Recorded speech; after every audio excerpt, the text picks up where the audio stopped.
बहुत समय पहले की बात है। रामपुर नाम का एक बहुत ही मशहूर गांव होता है। कोई भी डर की वजह से उस गांव में अपनी बेटी नहीं ब्याता था। उस गांव में एक दादी माँ होती है जो कि उस गांव की मुखिया होती है और सारे गांव वाले उससे डरते हैं और जो भी वो कहती है वो मानते हैं। जो भी उसकी बात नहीं मानता वो दादी माँ उसे बहुत ज़्यादा सजा देती है। दादी माँ का एक राकेश नाम का पोता होता है जिसकी शादी एक सरिता नाम की लड़की से होती है। वो बहुत ही खुशी से अपने घर में रह रहे होते हैं। एक दिन सरिता गांव की कुछ औरतों के साथ पानी लेने कुएं से जाती है। वो पानी लेने के लिए जा रही होती है कि वहां पर एक बंद कुआं होता है जहां से उसे आवाज़ें आती है। सरिता वहां पर रुक जाती है और वो आवाज़ों को गौर से सुनती है कि ये आवाज़ें कहाँ से आ रही हैं। गाँव की औरतें सरिता के पास जाती हैं और कहती है कि तुम क्यों रुक गई। सरिता कहती है कि मुझे यहाँ से बच्चों की आवाज़ें आ रही हैं। तो वो गाँव की औरतें कहती हैं कि यहाँ से तो कोई आवाज़ें नहीं आ रही, चलो पानी लेने चलते हैं, ये तुम्हारा वहम ही होगा। सरिता कहती है कि नहीं नहीं, मेरा वहम नहीं है। वह गांव की औरतें उसे खींचते हुए ले जाती हैं। अगले दिन सरिता अकेले पानी लेने के लिए आ जाती है। वो कहती है कि कल तो गांव की औरतों ने मुझे खींच लिया था, लेकिन आज मैं इस बात का फैसला करके ही जाऊंगी। वो उस कुएं के पास रुक जाती है। वो आवाज़ें उसे वहीं से आ रही होती हैं। उस दिन फिर से उसे आवाज़ें आने लगती हैं। सरिता वहां पर गौर से सुनती है तो आवाज़ें वहीं से आ रही होती हैं, कुएं के अंदर से। और उस कुएं के ऊपर एक बड़ा सारा पत्थर होता है। सरिता कहती है कि ये ऊपर पत्थर क्यों लगा हुआ है इतना बड़ा। सरिता अपनी पूरी ताकत के साथ वो पत्थर रिसका देती है और उसमें से 3 भूत निकल आते हैं जो कि बच्चों के भूत होते हैं। सरिता जब ये देखती है तो वो बहुत ज़्यादा डर जाती है। वो भूत उस कुएं से निकल आते हैं और उस सरिता के इर्द गिर्द उड़ने लगते हैं। सरिता कहती है कि ये क्या, ये तो बच्चों के भूत हैं और ये इस कुएं में क्या कर रहे थे। सरिता बहुत ज़्यादा डर जाती है और घबरा जाती है। वो बच्चे उससे कहते हैं कि अब हम आज़ाद हैं, अब हम हर चीज़ उल्ट पुल्ट कर देंगे और हम उस दादी माँ को भी नहीं छोड़ेंगे जिसने हमें मार डाला।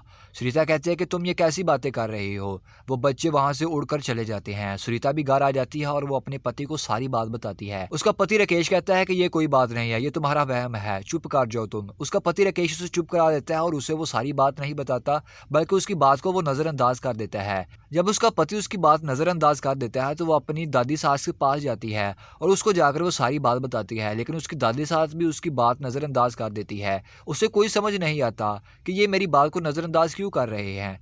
वो बच्चे उसे बहुत ज़्यादा तंग करते हैं। वो रात को भी उसे डराते और दिन को भी उसे डराते। एक दिन सरिता की तबीयत बहुत ज़्यादा ख़राब हो जाती है जिससे वो बेहोश हो जाती है। उसकी दादी साथ उसके पति बहुत ज़्यादा परेशान हो जाते हैं और वो हकीमा को बुलाते हैं। हकीमा उसे चेक करती है और कहती है कि ये पेट से है। उसके दादी सास और उसके पति को बहुत ज़्यादा खुशी होती है और जब सरिता भी होश में आती है तो वो कहती है कि मुझे क्या हुआ है। उसकी दादी सास कहती है कि आराम करो, इतना ऊंची मत बोलो।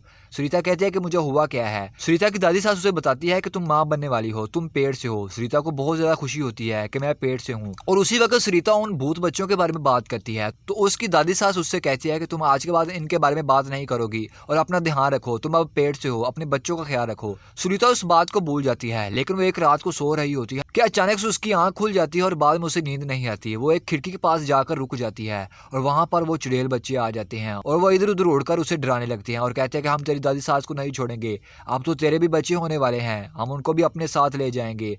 सरिता कहती है कि नहीं नहीं, मैं अपना बच्चा तुम्हें नहीं दूंगी, मैं उससे बहुत ज़्यादा प्यार करती हूँ, वो मेरा बच्चा है, मैं तुम्हें नहीं दे सकती। वो बच्चे कहते हैं कि नहीं नहीं, हम उसे अपने साथ ले ही जाएंगे। सरिता चिल्लाने लगती है कि राकेश की आंख भी खुल जाती है।